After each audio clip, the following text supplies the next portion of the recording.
Ah, l'automne, ça sent bon les champignons.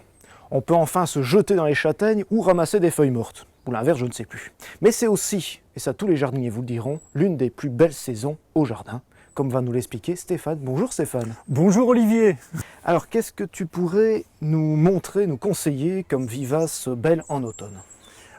Ici on a vraiment un panel de choses intéressantes, en commençant dans le fond par Miscanthus sinensis variegata, donc une graminée au feuillage fort clair et qui va amener un port un peu érigé dans l'intérieur des massifs.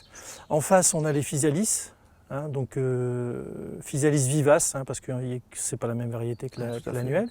Donc qui va nous amener les petites lanternes japonaises, ou alors si on veut être un petit peu plus romantique, les cages d'amour. Devant le Miscanthus, les épimédiums. Donc épimédium intéressant par la persistance du feuillage, donc feuillage vert un peu basique, mais qui va mettre en valeur les feuillages panachés des plantes qui sont autour. Dans la continuité, les sédums, donc les sédums imperturbables, mellifères et avec plein d'avantages. Donc ici la variété sédum spectabile brillant.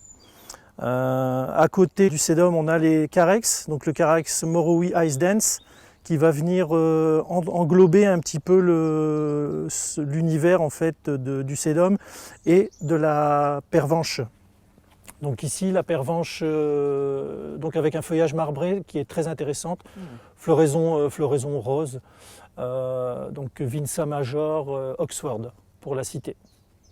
Mais donc la plante reine de l'automne restera toujours et à vie, je pense, l'astère.